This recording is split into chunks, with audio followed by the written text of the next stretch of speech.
Hello and welcome to the Fast and the Curious post-race debrief for the 2024 Belgian Grand Prix. In this podcast, myself, Christian Hewgill, and Greg James will go through the action to review the race we all watched. But by the time you're listening to this, you'll be aware that when George Russell crossed the finish line to win the Grand Prix, we all thought he had won. But he hadn't, because around about an hour after the checkered flag, George was disqualified from the Belgian Grand Prix. So we are still going to play you the recording that me and Greg James did, because that's the race we all watched, and the vast majority of it is still relevant. But I am popping up with a sort of episode before the episode to talk you through what happened. So obviously a phenomenal race win for George.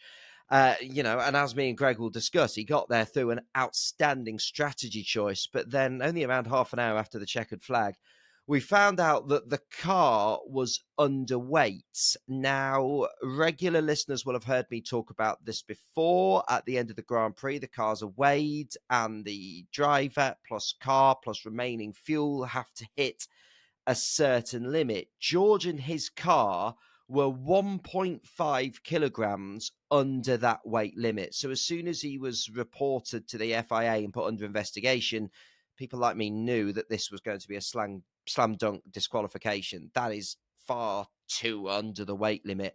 And it suggests something has gone wrong in Mercedes' calculations as to, they do expect a certain amount of weight to drop off the car during the race because of tyre wear and because of fuel disappearing.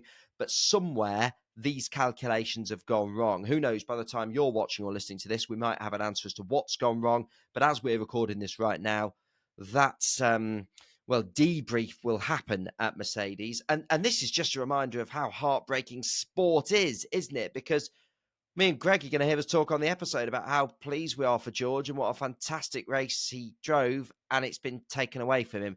This sort of thing, it's not entirely uncommon. There was a similar thing where Leclerc and Hamilton lost podiums back in Texas last year, and Logan Sargent got his first point. So there are always winners and losers in these situations. But for it to be that much of a gap under 1.5 kilograms, that is quite a lot. So this is rare, if not unheard of. It's unusual. So what it means is George Russell is completely disqualified. Mercedes lose their 1-2. He does not score any points. Lewis Hamilton is promoted to the race win, which, he's lost races in similar circumstances to this before. I believe one in Belgium. So it proves if you stick around enough for a long enough time in Formula One, these things tend to even themselves out over time.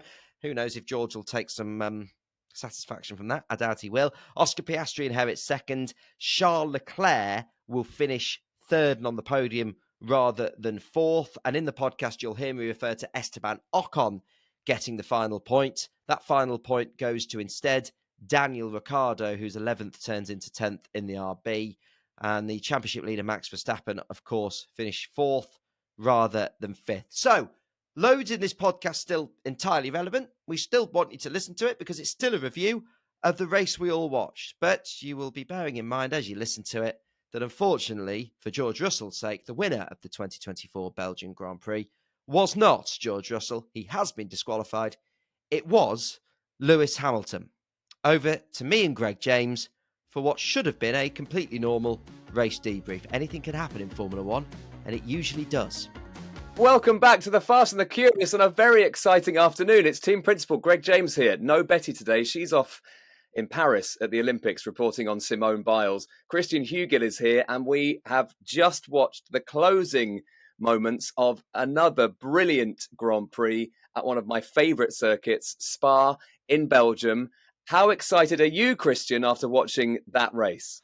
Oh, so excited. So excited. What a phenomenal Grand Prix. And it was one of those weekends where all weekend, when one driver sort of has the edge over their teammate, just looked like Lewis was on it. And one of those weekends, and you do see it go each way with the Mercedes guys. And it just looked like, Lewis has got the edge this weekend. And it was Lewis starting P3, George starting P6. Amazing. And it didn't look for all the world like George was ever going to win at any point of the weekend until that radio call where he goes on and goes, tell you what, We could one-stop this. I wanted to pick your brains on this, actually, because the last couple of weeks have been very radio strategy, big decisions heavy.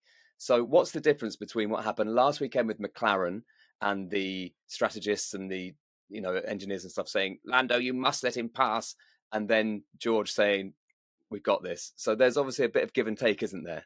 The difference being, I think, is that like George did it to go for the win, and it was quite similar. But in this circumstance, it wouldn't have felt right for Mercedes to go, we'll reverse the positions, because George had kept himself in the race on merit.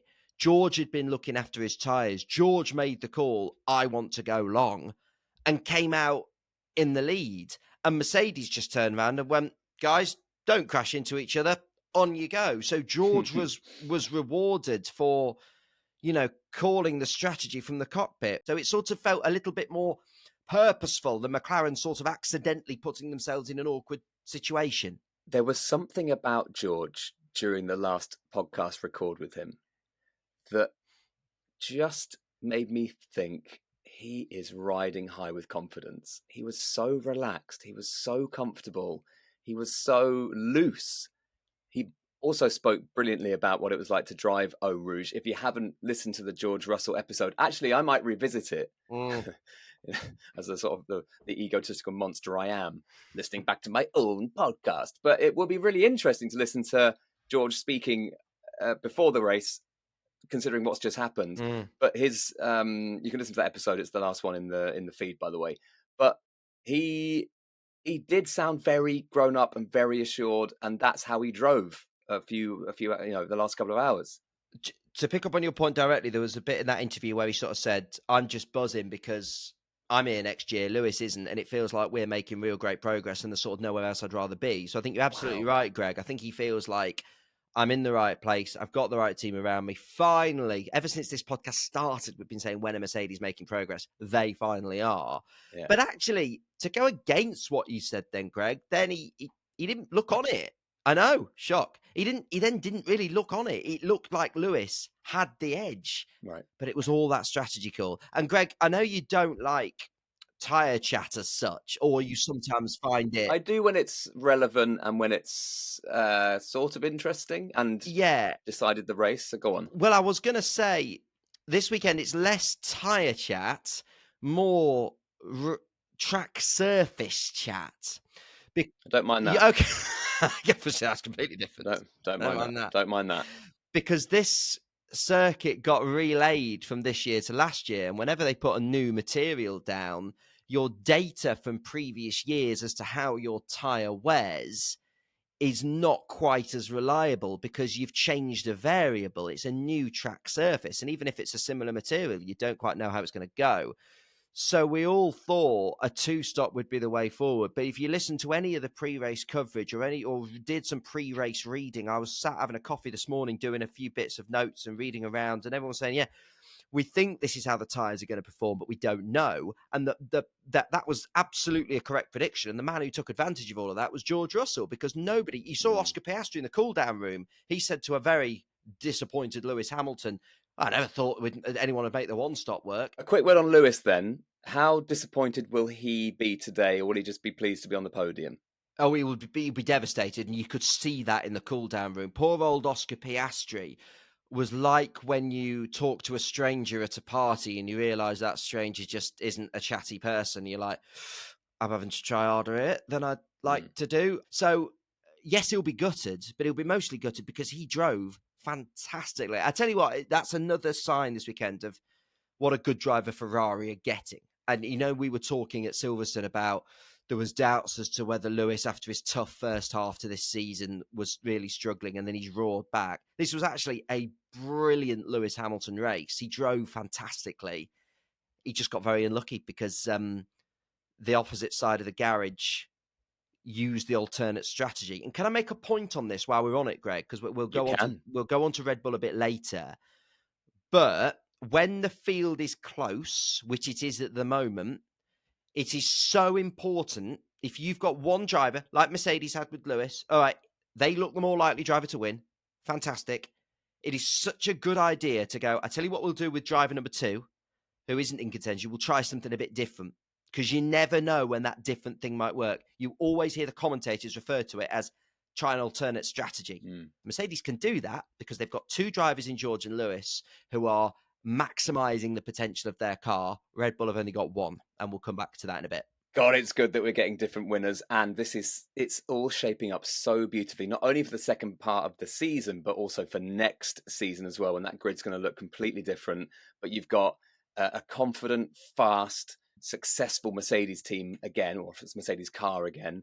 You've got one of their drivers going off to join the most famous company in the whole world in Ferrari. This is all set up beautifully, isn't it, for next season? But let's just talk a bit about the summer break and George Russell saying, "Oh, I'd quite like Zandvort to be next week." There is a summer break. Who are the winners and the losers from having a bit of a break now? If you're in a good run of form, it's the same when you're watching football. When you're dominating possession, when you're creating chances, and half time comes along, the commentators always say half time's coming at the wrong moment for this side because they're on top.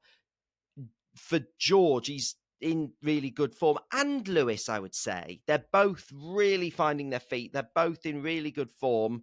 Mercedes have now got 3 race wins under their belts, and bar Oscar's victory, they've won the last 4 Grand Prix, so 3 of the last 4. You know, they're flying along. What a summer break does is give people who aren't in form the opportunity to reset and go, right, let's sort of mentally reset a little bit. So if you're Mercedes, you probably want to, let's go to Holland now. Let's go to the Netherlands right now. Thank you very much. Instead, they've got to have a bit of a pause. So if you're Mercedes, you want to keep going. But for the likes of Red Bull and for the likes of Lando Norris in particular, I know we're going to get onto McLaren in a second. It's probably come at a really good time actually to go, let's pause, let's reset, let's stop for a bit, and that's a good time for that to Let's happen. dive into McLaren then and do some. Can I do it today? Can I do it? Greg, it would be it'd be a pleasure. It'd be an honour for you to do it. McLaren, yes! So I go for subtlety. What a moment in this podcast history that you've done it and did it so beautifully, may I say. Yes, well, thank you. Subtlety has never been my thing. No. So we'll talk about Lando in a second and McLaren as a whole. But can I just say, without sounding like a creepy uncle, I'm so proud of our boy Oscar. He is driving so well. He's on such good form. He is so cool in those crucial moments, and he is winning. He is using. It's one thing to have a fast car, but you've got to drive it really, really well, and he is driving it really, really well. And he's not letting the Lando thing from last week affect him at all. He's carried on his momentum. It's just he started 5th, and it's brilliant from him. What we're seeing is so exciting. A couple of ways it's brilliant. The first is how comfortable he is battling at the very sharp end of this grid now, being 1.5 seasons into his Formula One career. We're his rookiness, his shininess, his newness to this world is now becoming less and less of a thing, and that's testament to him. He's so calm, he's so still, he soaks up the pressure like a sponge. It just doesn't get to him. I think he'll win many Grand Prix, and I think he'll win a World Championship. I think he's special, and I think for him to be doing what he's doing at such an early phase of his career is amazing, because what he's able to do at the moment is maximise it, whereas Lando is sort of doing the race, metaphorically speaking, with one hand tied behind his back, because he's either not getting off the line well, or he's falling back on this occasion in this Grand Prix in the first lap. Lando's that needs, Greg, you talked earlier about the summer break. That needs a proper bit of assessment now. That's too much of a thing. What's going wrong in lap 1 of a Grand Prix for Lando Norris? Because I don't actually think pace-wise the two of them are that far off from each other, but Lando's giving himself too much to do in the early parts of Grand Prix, whereas Oscar isn't. So that's a thing for Lando. He needs to get on top of that. So are you getting at that at the moment, bearing in mind I do realise there's different pressures on each driver, Oscar's managing to thrive as the sort of underdog in the team, and Lando is finding it difficult being the, in inverted commas, leader of the team, the more established driver. he's suddenly got this other kid nipping at his heels who's getting success, and Lando has got his first win but wants another. And is there there's a slight power sort of jostle for power here, isn't there? I think it's that that's a really good analysis of it, because they've got different pressures on them. And what we're seeing is Lando has kept faith with McLaren and has been in the sport for several years now. And now McLaren have got, all right, it's so difficult to say who's got the fastest car at the moment. But what we do know is McLaren have got a car capable of winning races. And Lando has only won one race this season. And he should have won more. You're not seeing Lando say, right, bam, here I am fighting for a world championship. He's not showing as he's capable of fighting for a world championship at the moment. Whereas you've got Oscar, so many years less experience, looking so comfortable already at the very sharp end of the field. So then you're thinking, well, imagine what he'll be like when he's got Lando's experience under his belt. So it's slightly different pressures, as you said. But I think, I suppose, to answer your question, Greg, and use your summer break analogy from a moment ago, Oscar Piastri goes into this summer break much happier than Lando Norris. But look, things change so quickly in top-level sport. Yeah. Everyone will be expecting Oscar to keep winning. And if there's a dip in form, inevitably in sport, there are dips in form. It doesn't always go your way. So then there'll be pressure on him because everyone's like, oh my God, he's the guy. So the hype often leads to disappointment from both sides. And then these things can flip quite quickly, as we've seen. Speaking of flipping quite quickly, Max Verstappen, 10-place grid penalty, so started in 11th, finished 5th. In another year, he could have just breezed past everybody, but hasn't got the car to do that at the minute. You know, we've seen Max in Belgian Grand Prix before. The reason, and this is something that kept coming up a lot over the weekends, most drivers at some point over the course of a season will take engine penalties at some point. You choose to take an engine penalty in Spa because you can overtake. So we've seen last year Max bowl through the field and win the Grand Prix. This year they couldn't, and that shows you that this. I think Max, by the way, this is one of those examples where we need to say in qualifying, special effort from him to put that. I think it was like 6/10 or something, special qualifying. But then in the dry, when it's a bit more equal, that Red Bull just doesn't have the pace.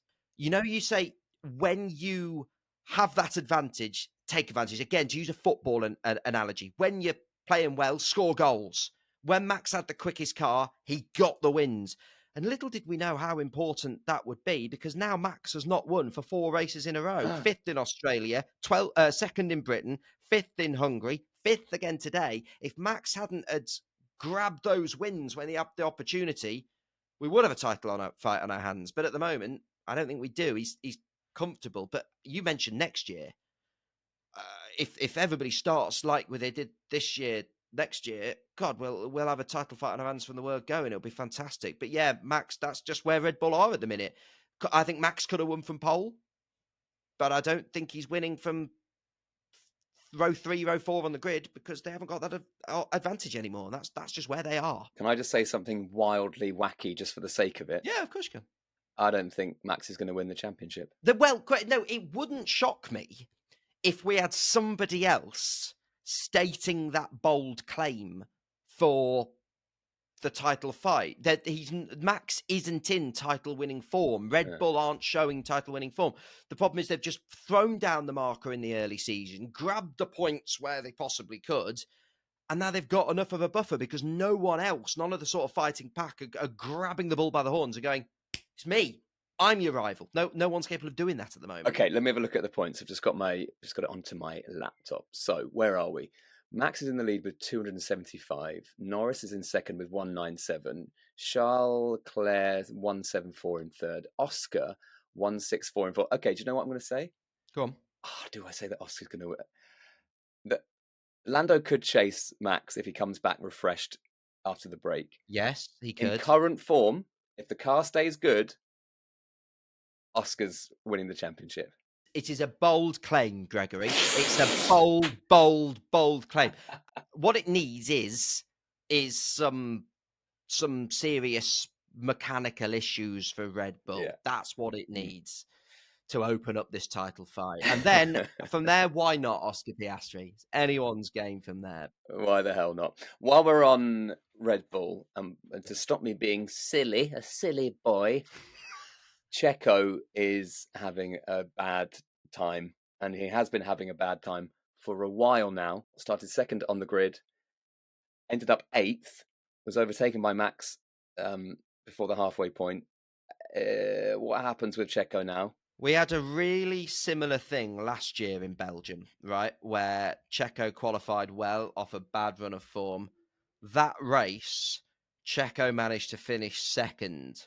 But this year, again, like last year, he starts second and you think, okay, Checo, this is an open goal to do what you did last year. Take the lead early on, put yourself right in the title fight. Even Martin Brundle on the pre-race coverage was saying, you can't discount Checo from this race. And I'm thinking, completely agree, Martin.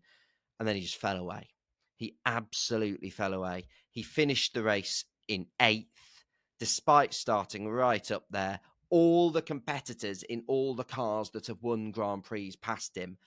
And with it being as close as it's been between those top 4 teams, we should be saying we've had 8 different drivers winning. Instead, we're saying 7, and that's not good enough. Sergio Perez should have won a race in that car. But what we are seeing is both Ferrari drivers, both Mercedes drivers, and both McLaren drivers consistently scoring good points. All right, none of them are going, I'm going to take the Drivers' Championship fight to Max. But Red Bull are on 404 points. McLaren are on 361. I think Red Bull are taking a huge risk by keeping Checo in that car in terms of keeping the Constructors' Championship. Apparently, they don't see Yuki Tsunoda as an option, so let's rule Yuki out. By the way, I would see him as an option, but there we are. Let's say your 2 other options are Liam Lawson and Daniel Ricciardo. The thing I'd be looking at is, do either of them do a worse job than Checo? I don't think so. I wouldn't take it for granted that either of them would do better. I actually think it's a fairly low-risk move. I've said this before, I would be putting Daniel Ricciardo in that seat for the rest of the season. I don't think with Daniel's experience, he's doing an any worse job than Sergio Perez. I think it gives Liam Lawson a much deserved seat on the grid. And I think Checo might well return to Formula One next year and be a good option for a team. But that's what I'd do if I were Red Bull Racing. I think this weekend has proved that Checo, unfortunately, and I say this with no pleasure because he's a great guy and has been good for Red Bull in that seat.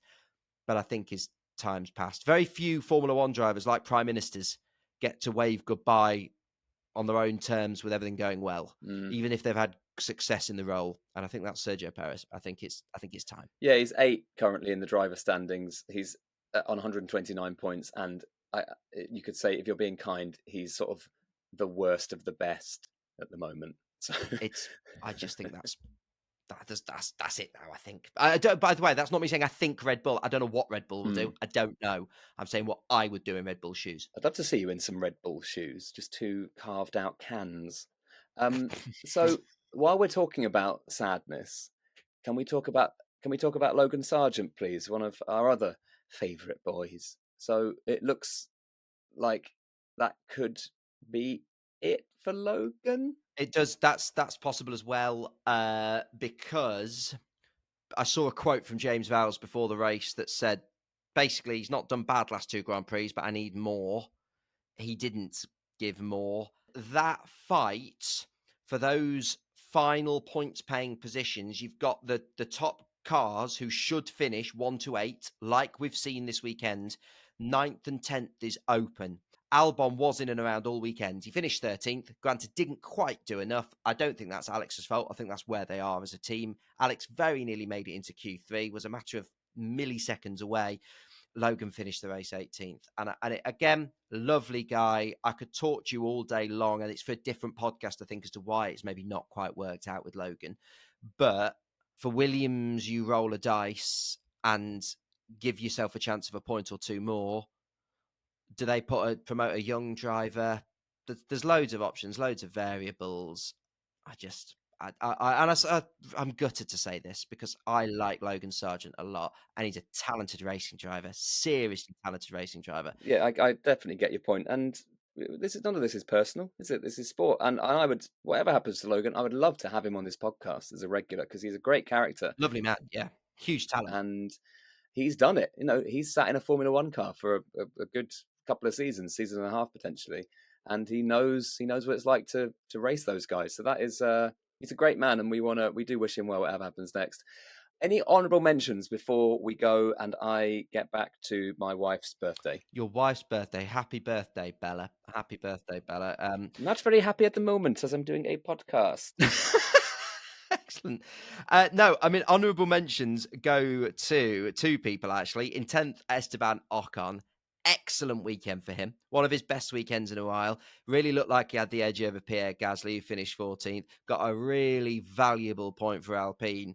And if you're Aya Komatsu, sat on the Haas pit wall, who you've just signed Esteban for next year, you're thinking, that's why I signed him. He's been controversial at times, Esteban, this year, but that shows you that on his day, he's capable of pulling something really good out of the bag. So very, very good for Esteban Ocon. And Fernando Alonso as well. It's such a shame because, look, first half of last season, Aston Martin are second fastest team. And again, you could do another podcast on what's gone wrong there. But the fact that even though Aston are caught up in that midfield battle, Fernando had one of those races that shows you why, even though at the ripe old age of 67, Fernando Alonso now, he's still putting in fantastic results like that. So honourable mentions for Alonso and Ocon, I think, this weekend, Gregory. And also an honourable mention for the fact it was a fantastic Belgian Grand Prix. And we're going into the summer break with knowing every weekend there's a chance of a Red Bull, a McLaren, or a Mercedes winning. And all right, I still don't think we've got a title battle on our hands, which is sad. I do. You do. But what we do know is every time we turn the telly on a Sunday afternoon, we're going to get phenomenal entertainment because these Grand Prix just deliver and deliver and deliver. We've been sort of a bit downtrodden, a bit beaten down by the fact that it's not exciting. So we're now just celebrating the idea that a race can be fun, which is good. You've got to take those wins when we get them, and we're getting them. So that's good. What a first half of the season we've had. And we're going to have a summer break now. And I'm going to be on the beach this time next week. As you're on the beach, you can, of course, listen to your favourite things using NordVPN. You can, can't you? Yeah, you can do. Actually, we're not doing a summer break. Before we mention that, friend of the show, Karun Chanduk, is going to be here with me next episode. So it's going to be me and him, a different type of podcast, different style. It won't have you, it won't have Betty. It will just be me and Karun chewing the fat. So if you've got any questions for Karun, as an actual driver, as a man who designs race circuits, a man who is a wonderful pundit and commentator, send them our way at Fast Curious Pod on socials. We'll get through as many as we can. Can I say how excited I am to listen to that? Mm-hmm. I very rarely get the opportunity to enjoy this podcast as a listener, and I will thoroughly. I love Karun. I love you. I love yourself, Greg James, as you well know. So I will thoroughly look forward to listening to that, and I will listen to it on the beach. I genuinely will. So if you're on holiday and you're leaving the place that you reside in, then of course you can use NordVPN to change your virtual location, and that can help you save money if you're planning to go away, flights, hotels, and all the rest of it. They charge different fees depending on where you're booking from. So changing your location when you're sorting your logistics could help you spend less as well. And you can obviously keep up to date with all your favorite things. So NordVPN is great for all that. You can protect your passwords and your data while you're traveling wherever you are in the world. To get the best discount off your NordVPN plan, go to nordvpn.com/TFATC. That is to fast and to curious, TFATC. And our link will give you 4 extra months on the 2-year plan. And there's no risk, by the way, in case you're worrying about risk. Nord has a 30-day money-back guarantee. The link's in the description of this episode. And I will absolutely be using it in the next week of my life when I'm jetting off. Only going to Spain, not going far, Gregory. Your little budgie smugglers on. Do you want to know the truth of the matter? No, because I know that will be the truth, because you've been working out and you look great at the moment, and I know you want to be showing it all off. There's that, bless your heart, I will be wearing budgie smugglers because another reason, you get that mesh white lining in swimming trunks. Producer Jimmy, this is where you can end the podcast, by the way. No, this is interesting insight. No, This go on. This is good insight. I'm actually allergic to the mesh inside of swimming shorts, so I can't wear. Jimmy's laughing in my ears, but this is true. I can't wear swim shorts, so I either have to wear gym shorts, just like or speedos, because I can't wear. Yeah, or you can be naked. Or I can go naked. Or I could get naked. Are we saying that if you... Right, hang on. If people have listened to the end of this podcast, they're getting the gold. So you're allergic to it. Does that mean everything inflates? It's actually, I'll be honest with you, it's on my legs that's the issue, not there. Right. It goes very red. I get incredibly red Because for some, upper legs. that might be worth the allergy. No, it's not. I can categorically assure you, No, it's not like worth that. the Okay. allergy. So I always wear in the pool like a pair of gym shorts, which Mm. don't have that white. You know what I mean, don't you? The white sort of meshy lining. Yeah. My legs hate it. So it's either Speedos or gym shorts for me. And with that image, let's end today's Fast and the Curious. Thank you so much for listening, if you're still listening. I'll be back next episode with Karun Chandok. Have a wonderful holiday. Oh, Greg, thank you. I'm excited for a holiday, and I will be back in a couple of weeks. Rested, hopefully tanned, and hopefully without a rash on my upper leg. Or your genitals.